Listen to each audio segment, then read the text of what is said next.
All right, folks. As you can see, I've sort of shifted position on the bed because this is getting to be a little ridiculous. So, if it seems that I'm a little um, ungainly in maneuvering, it's because I'm on my stomach. So, just so you know. But hey, I was pregnant for 3 years, so I take any opportunity I can get to lay on my stomach. I didn't get nearly enough of that for a while. So now that I've finished episode 8, I'm actually also currently working on episode 9, but I wanted to take a minute to start shooting the videos with regards to episode 8 and, sort of get through with that. And is it just me, or is the first statement that Mr. Kratz makes in episode 8 just the stupidest fucking thing that I've ever heard come out of the mouth of a government official in my life? And that is, reasonable doubts are for innocent people. Mr. Kratz,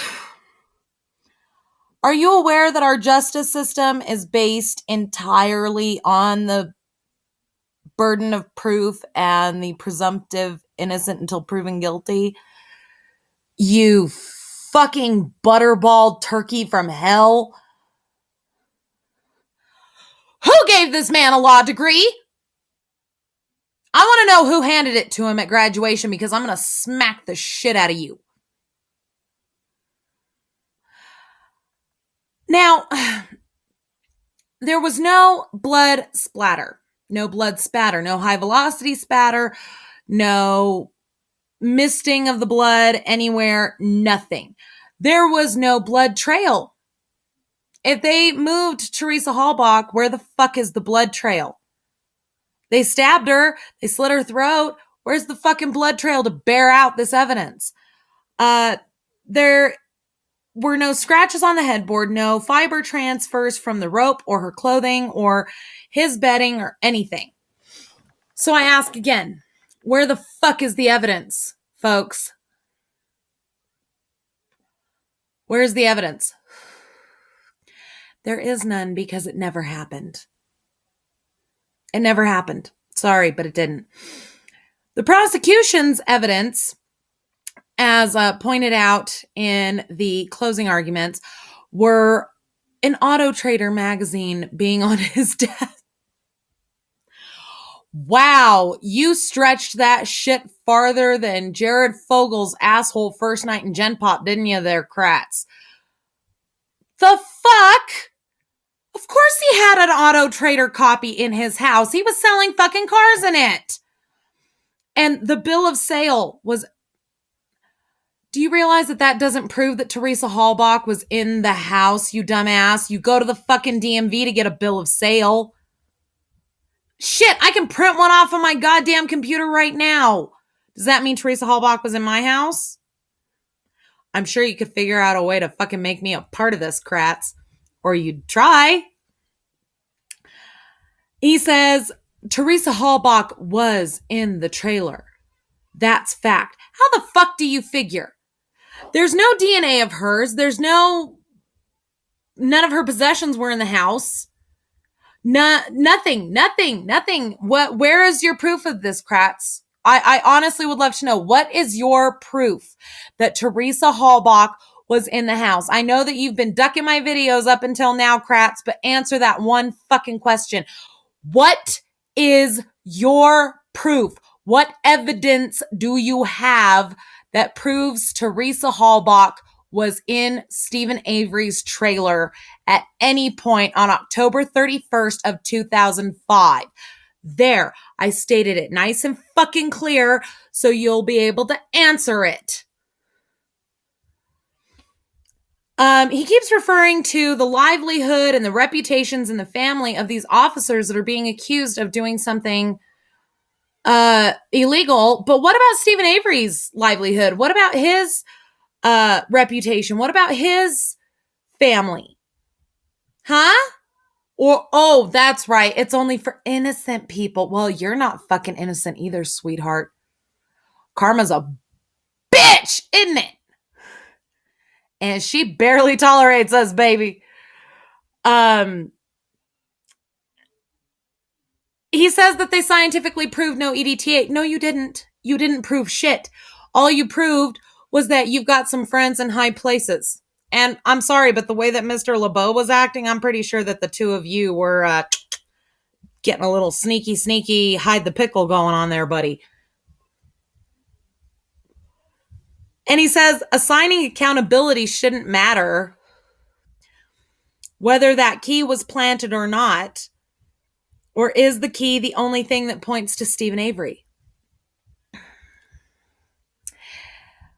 Mr. Kratz, the key is the only thing that points to Steven Avery, and you admitted, you in as much as it admitted in your fucking closing argument that the key was planted.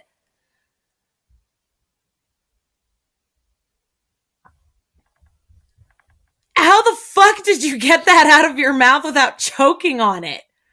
Serious.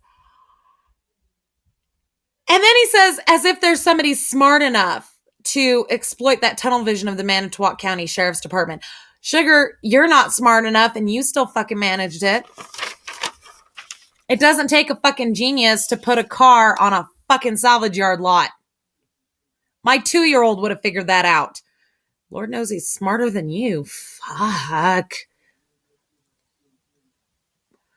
He also says in his closing argument that if Steven Avery didn't kill Teresa Halbach, then you're basically saying that the cops killed Teresa Halbach. He is the one who keeps insisting that if it wasn't Steven Avery, it had to be the police. Never at any time did the defense or Steven Avery say that. It's Kratz who's saying that. And he's saying it because he's playing off of the sympathies of the citizens. What I don't understand is how Steven Avery could get convicted of first-degree murder and yet not convicted of mutilation of a corpse. Isn't that kind of like the whole basis of the evidence? Was that he mutilated Teresa Halbach's corpse? And if he didn't mutilate the corpse, then how did he commit the... My head hurts trying to figure this one out, people. Stop it. Now,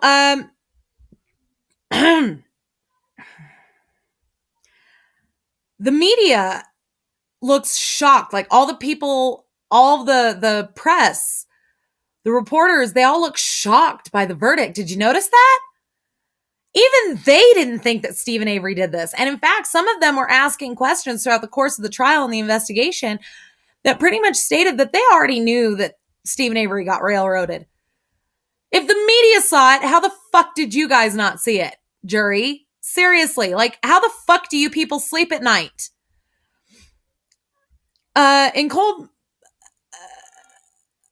Colburn released a statement to the press, and he says, I hope and pray that this verdict helps put to rest any suspicion or loss of confidence that this community may have felt towards our department, because I assure everyone that this agency has some of the finest law enforcement officers in the country in its employ.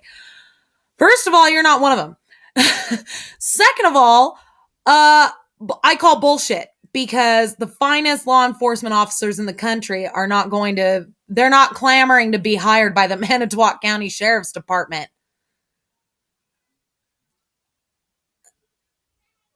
I mean, what are the requirements for being a Manitowoc County Sheriff?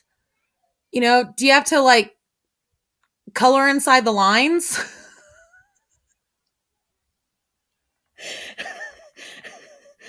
Do you have to know how to use the potty by yourself? Because that's about the extent of it from what I'm seeing here, folks.